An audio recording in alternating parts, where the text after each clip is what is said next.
बच्चे में आसक्त हो गया तो कहाँ पहुंच गया, हर योनि में चला गया। ऐसे ही हम कहाँ जाएंगे, जैसा जीवन भर में हमारे दुष्कर्म या शुभ कर्म होंगे, ऐसी अंत में मति बनेगी और वैसी गति हो जाती है। इस शरीर के अंदर बैठकर ही हमारा अपना भाग्य का फैसला होता है। तो मार और गए, तुम विचारो, तुम्हारा पिता, तुम्हारी माता अगर तुमको प्यारे लगते हैं तो इनको जला क्यों रहे हो, इनको संभाल कर घर में रखो।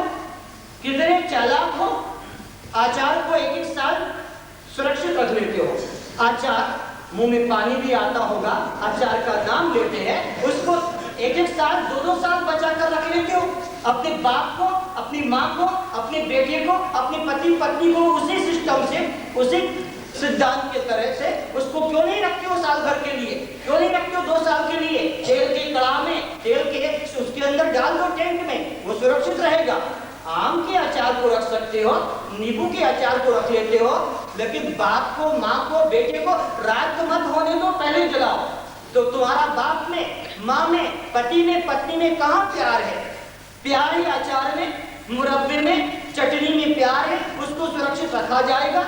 मटर के जो बीज निकाल कर उसको जाकर सुरक्षित करके रख लेते हैं। टमाटर की चटनी बना कर, स्क्वाश बना कर, फलों का वो रख लेते हैं साल भर में, प्रिजर्वेटिव में डाल कर, अपने बाप माँ को भी प्रिजर्वेटिव केमिकल में डाल कर सुरक्षित क्यों नहीं करते हो? उसको तो देखने की इच्छा नहीं होती है। घर में मर गया तो जल्दी जलाओ, बच्चों को भी मत जाने दो, उस वक्त पर सब लोगों को डर लगता है। तो तुम्हारा प्यार किसमें है? तो सोचो, ये तुम नहीं हो जिससे तुम्हारा परिवार वाला प्यार करता है या नफरत करता है, ये तुम नहीं हो, ये तुम्हारा रूप नहीं है, ये तो वो जगह है जिसमें हम रहते चले आ रहे हैं। देह अध्यास को तोड़ो।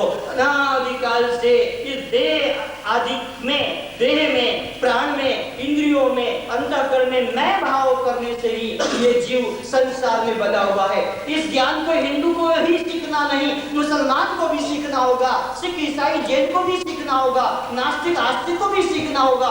इस ज्ञान को प्रत्येक व्यक्ति को सीखना होगा। वो भारत के नहीं, विदेश के लिए भी। जब तक ये अपना आत्मज्ञान नहीं होगा कि मैं इस देह से अलग हूँ, तब तक सारी साधना व्यर्थ है। वही गुरु सच्चा है, वही संप्रदाय सच्चा है, वही साधक सच्चा है, वही ग्रंथ सच्चा है, जिससे देह से भिन्न हमारे अपने असली रूप का पता लग जाए। जो गुरु, जो ग्रंथ, जो संप्रदाय देह से भिन्न होने का ज्ञान नहीं देता है कि तुम देह से भिन्न, अजन्मा और अविनाशी हो, अकर्ता और अभोक्ता हो, तुम नित्य शुद्ध बुद्ध मुक्त हो, ऐसा ज्ञान जब तक तुमको कुछ देने वाला गुरु नहीं मिलेगा, तब तक तुम्हारी ये साधनाओं से, तुम्हारे अपने निश्चय से जीव जन्म मरण के चक्र से छूट नहीं सकेगा।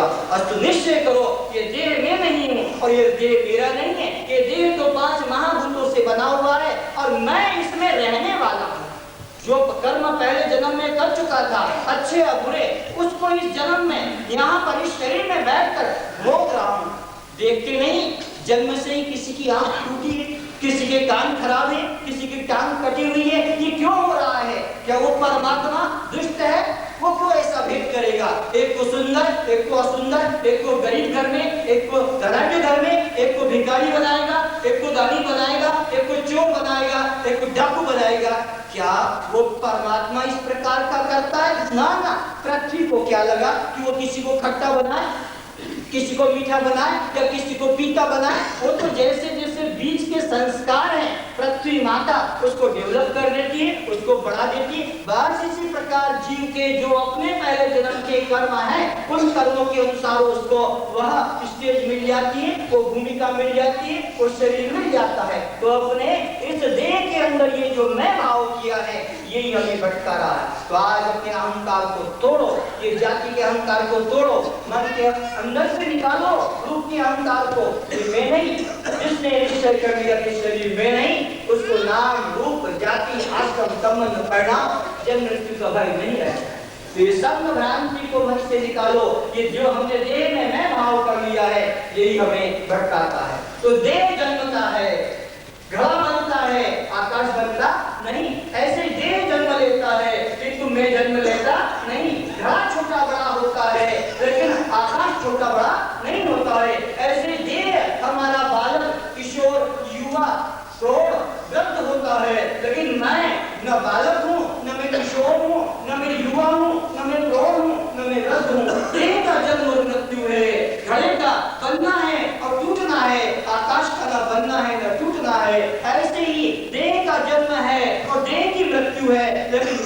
न जन्म है और न मेरी मृत्यु है। जन्म मृत्यु यह एक भ्रांति है। इस तरह से देह की अवस्था को, देह के आकार को ही तुम अपना रूप मत जानो। यह तो वह जगह है जहाँ बैठकर तुम अपने पहले जन्म के भोगों को भोग रहे हो। जैसे होटल वह जगह है जहाँ पर जाकर तुम अपनी जेब के पैसा खर्च करके और अपना आवश्यकताओं की, पेट की पूर्ति के लिए वस्तुओं को लेते हो। होटल जैसे तुम्हारा घर नहीं है, वो तो वो जगह है जहाँ बैठकर अपने पैसे के अनुसार वस्तु ग्रहण की जाती है। ऐसे देह तो एक होटल है जहाँ पर जीवात्मा अपने पहले जन्म की अर्जित धनराशि को शुभ या शुभ जो है उसका फल सुख और दुख को भोगता है। अपना देह से अहंकार तोड़ो। मैं न उड़िया हूँ, न बंगाली, न मारवाड़ी, न गुजराती, न पंजाबी, न सिंधी, न बिहारी। ये मैंने कपड़ा पहन लिया है, ये बॉम्बे मिल का है। ये जो कपड़ा पहना है अहमदाबाद मिल का है। तो क्या मैं अपने को कह दूंगा कि मैं बम्बईया हूँ, या मैं कह दूंगा कि मैं जो हूँ अहमदाबादी हूँ कि सूरत वाला हूँ?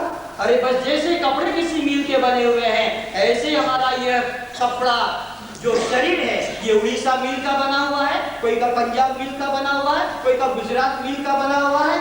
जिस माटी से बन गया हमने अपने को वही मान लिया। लेकिन गुजरात मिल का कपड़ा पहनने से मैं गुजराती नहीं, उड़ीसा की मिल का कपड़ा पहनने से मैं उड़िया नहीं, या जापान की साड़ी पहनने से मैं जापानी नहीं कहला सकूंगा। ऐसे ही ये शरीर, माँ बाप अगर उड़िया है तो मैं कैसे उड़िया हो सकता हूँ? मकान किसी उड़िया का है, किंतु रहने वाला मारवाड़ी अपने को उड़िया नहीं मानेगा। मकान किसी मुसलमान ने बनाया है, रहने वाला गुजराती अपने को मुसलमान नहीं मानेगा। बस इसी प्रकार ये शरीर माँ बाप ने बनाया है, वो पंजाबी, गुजराती, मारवाड़ी जो भी होंगे, लेकिन मैं तो इस मकान में रहने वाला हूँ। मैं मारवाड़ी, पंजाबी, गुजराती, सिंधी, बिहारी नहीं हूँ। ये अपने शुद्ध निश्चय को जब करोगे तभी पुनर्जन्म के बंधन से आप मुक्त हो सकोगे। तो ये देह का अंदर अहंकार तोड़ो। इसके साथ साथ हमारे अंदर एक और भ्रांति आ रही है, कर्तृत्व अभिमान की। मैं करता हूँ, मैं करूंगा। हर व्यक्ति को अहंकार है। पुरुष घर में कहता है मैं कमाता हूँ तब तुम्हारा पेट भरता हूँ, माता भी कहती है मैं पकाती हूँ और तब मैं सबको खिलाती हूँ। ये दोनों अहंकार झूठे हैं। न तो कमाने का अहंकार करो, न तुम पकाने का अहंकार करो। तुम अपने को कभी करता मत देखो। आप कौन होते हैं?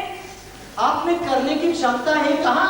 अगर आप करता होते तो फिर अपने को सुंदर से सुंदर बनाते।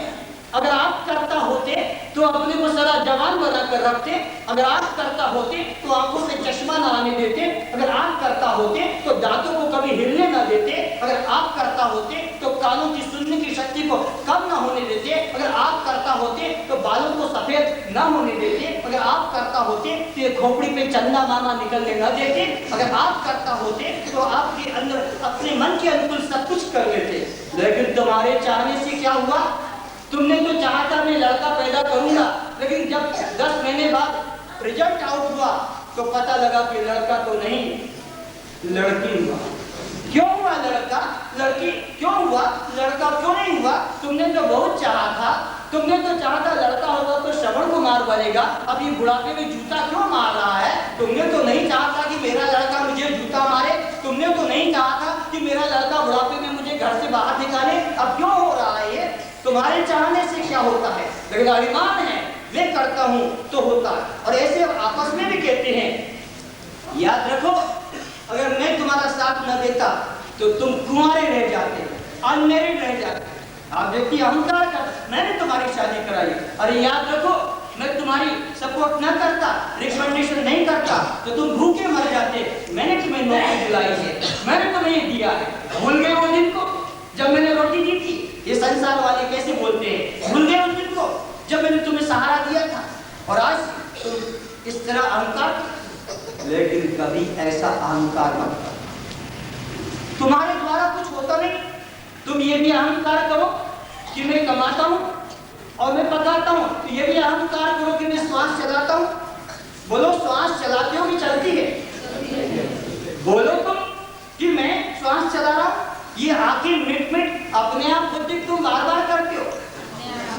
ये रक्त अंदर बनकर, रस से रक्त आप अंदर बैठकर, कोई रिफाइनरी है तुम्हारे अंदर कि जिसके अंदर छन्ना लगाकर रस अलग करोगे, रस को रक्त में कन्वर्ट करोगे? ये रक्त अपने आप बनता है कि आप बनाते हो?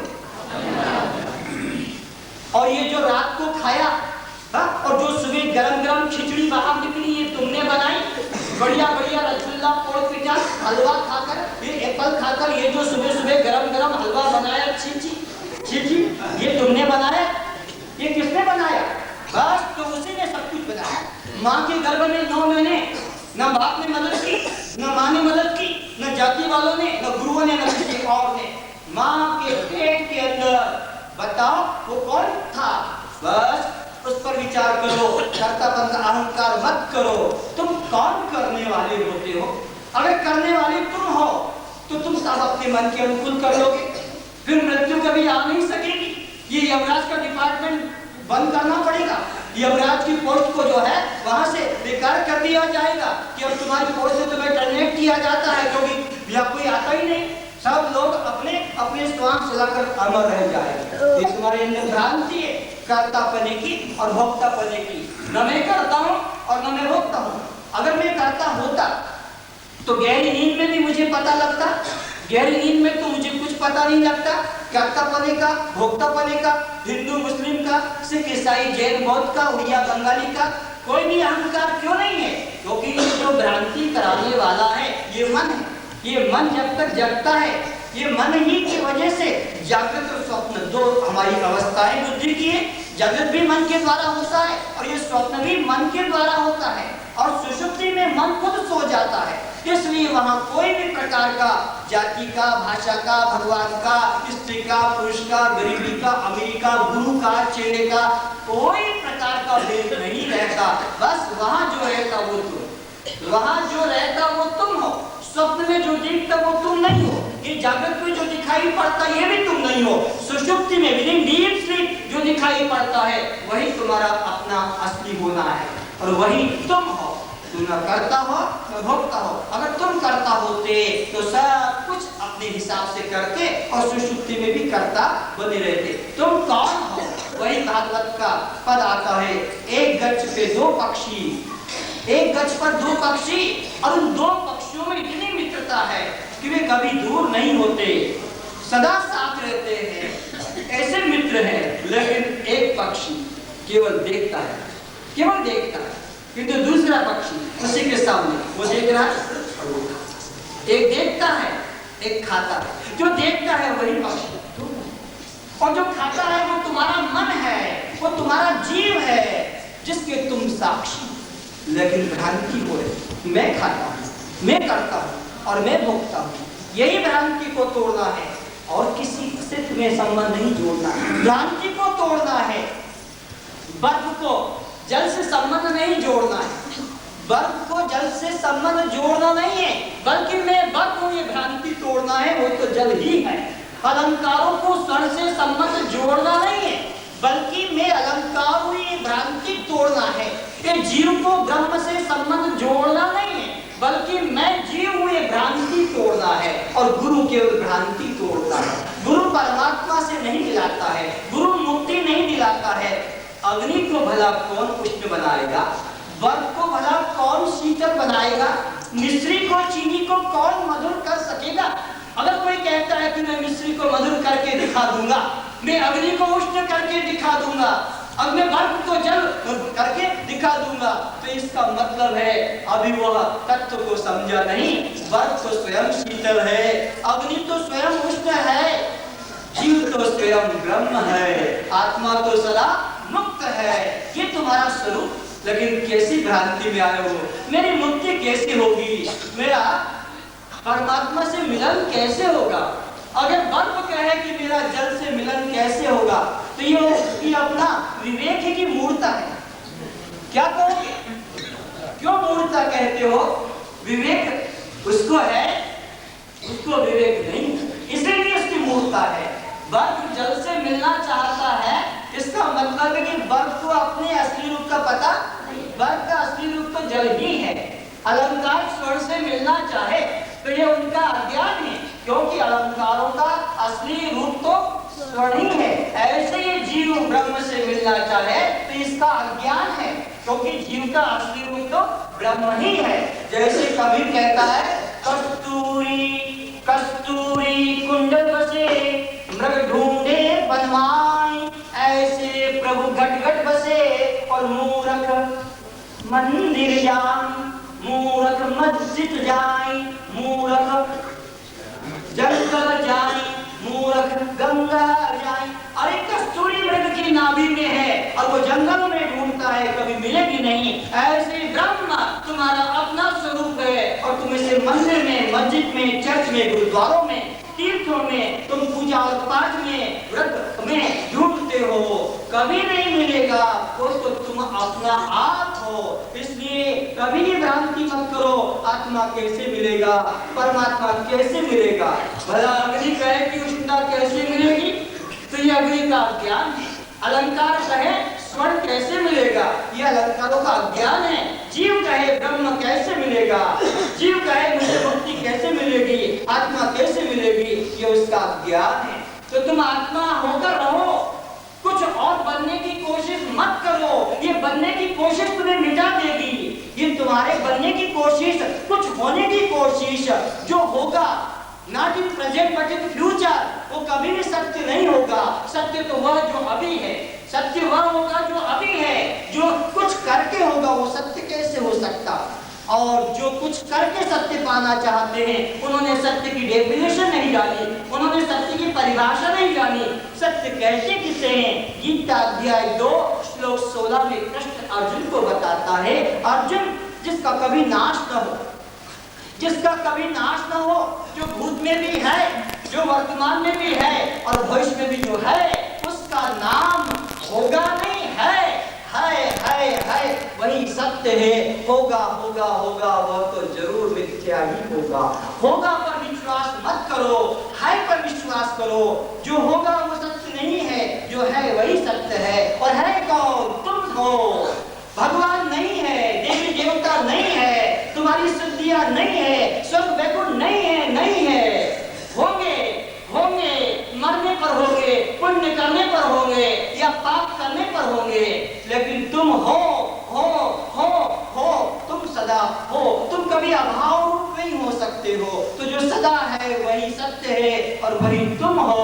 और अगर तुम्हें कुछ करके मिल रहा है, वो संसार करने से मिल रहा है, जाने से मिल रहा है, प्रार्थना से मिल रहा है, ध्यान से मिलता है, पूजा से मिलता है, त्याग से मिलता है, वो संसार का पदार्थ होगा। इसलिए तुम आत्मा हो, कभी आत्मा विकृत हुए नहीं, तुम निर्विकार आत्मा हो। लेकिन इस विकारी शरीर के साथ, इस विकारी शरीर के साथ अहंकार कर करके हमें भ्रांति हो गई है कि मैं जन्मा हूँ और मैं मरूंगा या बालक जवान बूढ़ा हूँ। इस देह के साथ अहंकार करके ये भ्रांति हुई और अंतःकरण के साथ अहंकार करके अपने को पापी, पुण्यात्मा, कर्ता, भोक्ता, सुखी, दुखी मानने लग गए। लेकिन तुम तो इसके प्रकाशक। मन की अवस्था को जो जानता है वो मन से अलग है। आंखों की अवस्था को जो जानता है वो आंख से अलग है। जिसको तुम देखोगे उससे तुम अलग रहोगे, जिसको तुम जानोगे उससे अलग रहोगे। परमात्मा को भी जानने की कोशिश की तो परमात्मा अलग हो जाएगा, परमात्मा को भी देखने की कोशिश की तो वो अलग हो जाएगा, द्वैत हो जाएगा। परमात्मा अद्वैत है, परमात्मा एक अखंड सर्वव्यापक है। इतना तो मानते हो? परमात्मा एक है, अखंड है और वह सर्वव्यापक है। तो जो परमात्मा एक है, अखंड है, सर्वव्यापक है, वो आपके अंदर होगा कि नहीं? मैं फिर से सुनना चाहता हूँ। जो परमात्मा अखंड है, सर्वव्यापक है, वो आपके अंदर होगा कि नहीं होगा? जब आपके अंदर है वो परमात्मा। और दूसरी बात, वो परमात्मा दृष्टा की दृश्य। ये भी कहते हो कि परमात्मा को दृष्टा है। अरे वो रिक्शा चलाने वाला, वो मजदूर, वो चोर, वो भिखारी भी कहता है वो ऊपर वाला जानता है, वो ऊपर वाला देखता है। दो शब्द, वो देखता है या वो जानता है। कई लोग कहते हैं वो सबके मन की बात जानता है या वो सबके कर्मों को देखता है। तो वो परमात्मा देखने वाला दृष्टा है कि दृश्य है? ओहो, इतनी बात स्पष्ट हो गई। परमात्मा एक अखंड सर्वव्यापक है तो वो मुझ में भी है, ये मुझ में भी है। किंतु फिर भी कहाँ जा रहे हो सुबह उठकर? फूल चढ़ाने के लिए, जल चढ़ाने के लिए। परमात्मा को तुम एक मस्जिद की जेल में, मंदिर की जेल में जब गुरुद्वारों की जेल में बंद करके रखा है, वो कोई अपराधी है? अरे वो आकाश है, वो आपका ब्रह्म, आपका भगवान, आपका अल्लाह, आपका मसीहा। वो किसी चर्च, मंदिर के अंदर, मस्जिद में, गुरुद्वारों में रहने वाला एक देशी परिचिन्न व्यक्ति नहीं है। वो तो अलमाइटी गॉड शक्ति है, विभु है, व्यापक है। उसको बाहर मत ढूंढो, अपने को उसमें जानो। अलंकार क्षण को ढूंढे जैसे उसकी मूर्ता, ऐसा ही मैं परमात्मा को बाहर ढूंढूं ये मूर्ता। तो परमात्मा जो अखंड है और सर्वव्यापक है, तो फिर मेरे हृदय में, और जो परमात्मा मेरे हृदय में है वो फिर दृष्टा है कि दृश्य है? परमात्मा दृष्टा है कि दृश्य? अब बताओ, दृष्टा परमात्मा तुम्हारे अंदर है कि बाहर? बाहर होगा वो तो दृश्य बन जाएगा, बाहर होगा वो तो दृश्य बन जाएगा। अभी आप देख रहे हो, ये आपको दिखाई पड़ता है, ये आपको देख रहा है कि आप इसे देख रहे हैं? हम पुष्प को देख रहे हैं, पुष्प हमें देख, तो पुष्प बन गया दृश्य और आप बन गए। आप मुझे भी देख रहे हो, मैं भी पुष्प की जगह हूं। ज्यादा मुझको कुछ और मत समझना, दृष्टा तो तुम ही रहोगे, दृष्टा तो तुम ही रहोगे। तुम्हारे सामने जो भी आ जाए, कुत्ता आ जाए, गाय आ जाए, गच्छ आ जाए, पौधा आ जाए, फल आ जाए, कि चाहे तुम्हारा गुरु भगवान आ जाए, दृश्य ही वो होगा, दृष्टा तो तुम ही रहोगे। अगर तुम आंख बंद कर लो तो इस पुष्प को कौन सिद्ध करेगा? तुम आंख बंद कर लो, इस सूर्य को कौन सिद्ध करेगा? तुम आंख बंद कर लो तो तुम्हारे गुरु भगवान को कौन सिद्ध करेगा? तो तुम ही तो हो गए उसके ज्ञाता, तुम ही तो हो गए उसके दृष्टा। तो परमात्मा तो इसी को कहते हैं कि जो सब में रहता है और दृष्टा है। परमात्मा वह जो सब में रहता है और वो दृष्टा है। और हम क्या सोचने में लगे हैं, उसको पुष्प की तरह देख ले। अरे वो दृश्य नहीं हो सकता है, और अगर देखने की इच्छा है तो मैं दिखाता हूं। क्या किया मैंने? देखने की इच्छा हो गई तो एक हिस्से को मैंने इधर किया है और एक हिस्से को इधर किया, तो ये बन जाएगा दृश्य और ये बन जाएगा दृष्टा। तो भी तुम दृष्टा ही रहोगे। अगर देखने की इच्छा की तो अपने ही दो टुकड़े करना होंगे। अगर परमात्मा को देखने की इच्छा हुई, दृश्य बनाने की इच्छा हुई, तो तुम्हें अपने ही अखंड सत्ता को दो टुकड़े में विभाजित करना होगा। जब तुम अपने को डिवाइड करोगे, एक हिस्सा तुम्हारे सामने आ जाएगा और एक हिस्सा इधर रह जाएगा। इधर रह जाएगा वो देखेगा और उधर आ जाएगा वो दिखाई पड़ेगा। तो जो उधर आ जाएगा वो पुष्प होगा, वो जूता चप्पल होगा, वो तुम्हारे सामने, चाहे वो भगवान चित्र या मूर्ति हो, वो तो आधा हिस्सा जो सामने आ गया वो तो दृश्य रहेगा। दृष्टा तो तुम ही रहोगे। इसी का नाम तो परमात्मा है। उस परमात्मा को दृष्टा कहा, दृश्य नहीं कहा। और हम क्या सोचते हैं, कहीं बाहर जाकर हाथ जोड़कर उसके दर्शन करते हैं। वो परमात्मा दर्शन की वस्तु नहीं है। ये आप देख तो रहे हो, ये रुमाल उड़ता हुआ दिखाई पड़ रहा है। बताओ ये रुमाल क्यों उड़ रहा है? तो उत्तर क्या मिलेगा? पवन की, वायु की शक्ति के द्वारा। किंतु जरा वायु को देखो, आंख मिलाओ, उस वायु का रूप और रंग देखो, तो क्या कहोगे? नहीं, वायु दिखाई नहीं पड़ती। अनुभव कर सकते हैं, वायु का दर्शन नहीं हो सकता है। रुमाल का दर्शन हो रहा है, इसके कंपन को देख रहे हैं, इधर देख रहे हैं, लेकिन इस वायु की शक्ति को नहीं देख पा रहे। ये पंखा जो चल रहा है, किसके द्वारा चल रहा है? इसके द्वारा। ये जो है, ये क्या बिजली है? ये बिजली नहीं है, बिजली एक शक्ति है। उस शक्ति को अनुभव कर सकते हैं पंखे के द्वारा, बारलाइट के द्वारा, माइक के द्वारा। उस शक्ति का अनुभव तो किया जा सकता है, किंतु बिजली का दर्शन जो वैज्ञानिक, चाहे उसका नाम मुझे पता नहीं, एडिसन या कुछ था, जिसने इसका इन्वेंशन किया, रिसर्च की, खोज किया, वो भी बिजली को देख नहीं पाया। अनुभव किया, छुआ और करंट लगा, शॉक लगा, मरा, या उसके द्वारा ये सब आपके सामने प्रकाश हो रहा। अनुभव तो कर पा रहे हो बिजली का, किंतु दर्शन नहीं कर पा सकोगे, क्योंकि वह देखने की चीज नहीं है। परमात्मा भी व्यक्ति नहीं है, परमात्मा शक्ति है। शक्ति का अनुभव कर सकोगे, दर्शन नहीं कर सकोगे। जगन्नाथ महाप्रभु ये क्या है? ये व्यक्ति नहीं है, राम और कृष्ण को देख पाओगे, उनकी सुंदर आकृति मिल जाएगी, क्योंकि माता पिता से जन्म हुआ है, उनका नगर गांव जाति है, उनके मित्र शत्रु है, किंतु उस जगन्नाथ महाप्रभु, उस परमात्मा का न कोई पिता है, न माता है, न उसका कोई मित्र है, न कोई शत्रु है, वो शक्ति मात्र है। उस शक्ति को अनुभव करोगे, इसीलिए उसके रूप नहीं बनाया, हाथ पैर नहीं बनाए, किसी शत्रु ने उसको काटा नहीं है।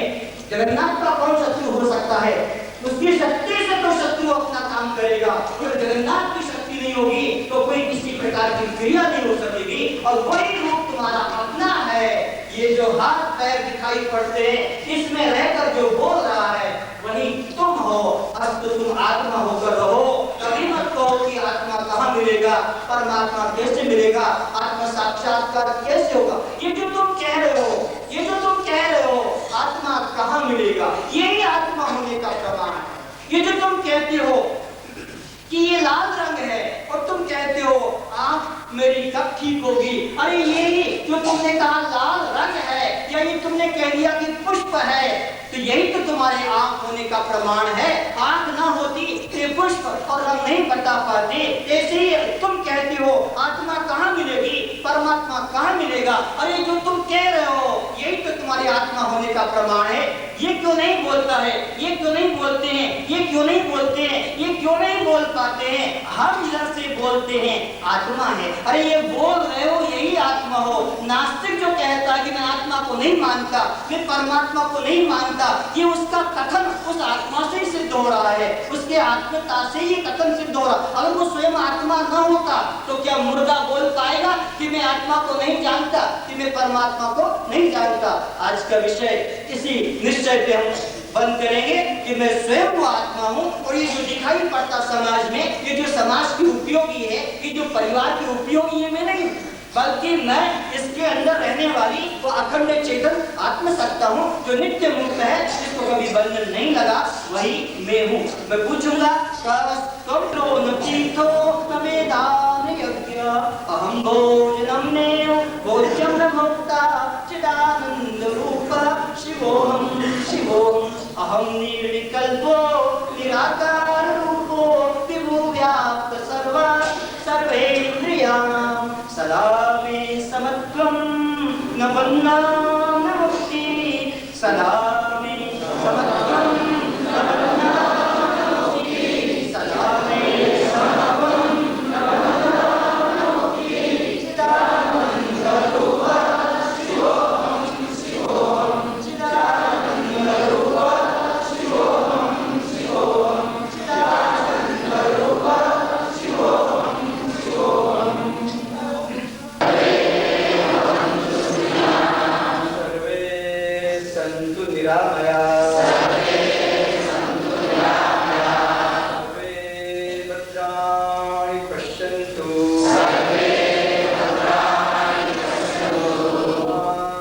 कश्चित् दुःखात् भवेत्। सभी सुखी रहें, सभी निरोग रहें, सभी रूपों में हम अपने को देखें। इसलिए मन वचन कर्म से भी अपने किसी भी रूप को कष्ट न पहुँचाएं, निंदा गाली न करें, चोरी हत्या न करें। जैसा अच्छा व्यवहार दूसरों से हम पाने की आशा करते हैं, ऐसा ही सुंदर व्यवहार, सुखद व्यवहार, सुमधुर वाणी हम दूसरों के प्रति करें। जो दुर्व्यवहार दूसरों से मिलने पर हमारे मन को पीड़ित करता है, हम वैसा ही दुर्व्यवहार बदला लेने की भावना से कभी भी किसी के प्रति न करें। हे सद्गुरुदेव, हे परमात्मा